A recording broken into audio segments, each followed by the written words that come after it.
All right, let's get into it. Today, we're putting on our detective hats. We've got a case to solve, a classic PMP exam question that, can really trip people up. But don't you worry. By the end of this explainer, you're going to have all the tools you need to crack this case, and pretty much any other one that looks like it. Okay, let's dive in.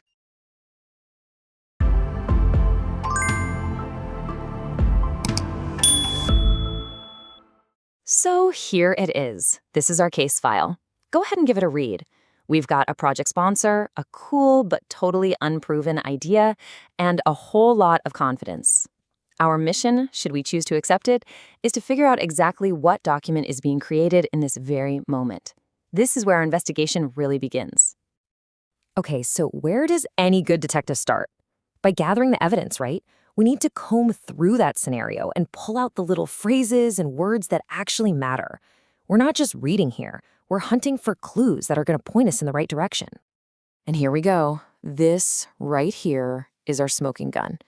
The whole question really pivots on this one single phrase. The sponsor is confident, but, and this is a big but, the concept is innovative and unproven. So what does that tell us? This confidence isn't based on cold, hard facts. It's not based on past proof. It's a belief.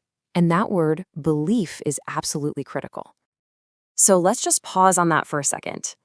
In the world of project management, what's the word for that? A factor that we all just agree to accept as true or certain, even when we don't really have concrete proof.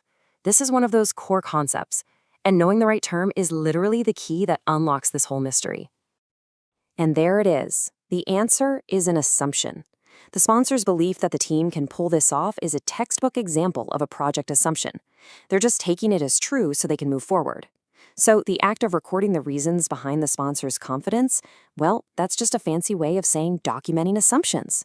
See how perfectly that definition fits our main clue? Now that we've analyzed our main clue, it's time to look at our suspects, the 4 possible answers. We're going to bring each one in for questioning and see if their story actually holds up against the evidence we've already gathered. First up, let's talk to Suspect A, the Communications Management Plan. Could this be the document we're looking for? Let's check its alibi. And, well, this suspect's story falls apart almost immediately. Our case file is clearly describing a scene from the very beginning of a project. That's the initiating phase. But the Communications Management Plan, that doesn't get created until the planning phase. Plus, its whole job is to figure out how we're going to share information, not to list out a bunch of unproven beliefs. So, yeah, Suspect A is cleared. It's not our document. Okay, let's bring in the next one. Suspect C, Requirements Documentation. This one sounds like it could be it, but let's see how it holds up under a little pressure. And again, we've got a mismatch. Requirements documentation is all about what the project has to achieve, not the beliefs we have about getting it done. And just like our last suspect, it's also not developed during the initiating phase. So we're talking about the wrong document at the wrong time. Suspect C is cleared. Next. All right, one last incorrect suspect to put under the spotlight. Let's have a chat with Suspect D, the Lessons Learned Register. What's your story? This one is a super clear mismatch of timelines. Our case is happening right at the start of the project. A Lessons Learned Register, that's created during the executing phase, and it's used to write down things that have already happened. Challenges, mistakes, big wins. It's all about looking backwards, while an assumption is all about looking forwards. Suspect D is definitely not our culprit. So, we've eliminated 3 suspects, and all of them had pretty weak alibis.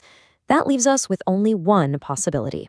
It's time to build the final, airtight case against our one and only prime suspect. And our prime suspect is B, the assumption log. Now, look, by process of elimination, this has to be it, right? But a good detective doesn't just stop there. They build a positive case with solid, undeniable evidence. And this is just beautiful. There are 2 undeniable paths that lead us right to this answer. First, let's talk about the process group path. The story takes place during initiation, and of our 4 options, the assumption log is the only one created then. It's a perfect timeline match. Then, you've got the definition path. We are documenting a belief that's taken as true without proof. That is the literal definition of an assumption, which gets recorded in, you guessed it, the assumption log. Both roads lead to the exact same conclusion. And there you have it. Case solved. The document being prepared is the assumption log. It fits the timing of the project perfectly, and it fits the type of information being recorded. All the evidence lines up. It's an open and shut case. So solving that one question is great and all, but the real takeaway here is learning how we solved it. How can you take this detective mindset and apply it to the next tricky question you run into? Let's get you set up with a toolkit for cracking any case. Here it is, your very own detective toolkit. First, always try to identify the project phase, like we did with the initiation phase.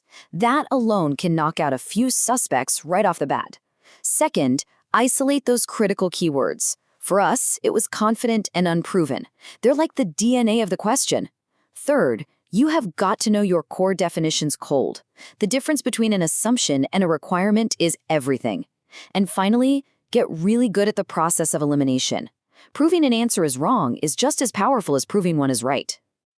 And that brings us to the end. I'll just leave you with this one question to think about. What are the unproven beliefs, the assumptions, that are quietly driving your current projects forward? Because just identifying them, that's the first step to actually managing them. Thanks for joining me on this investigation.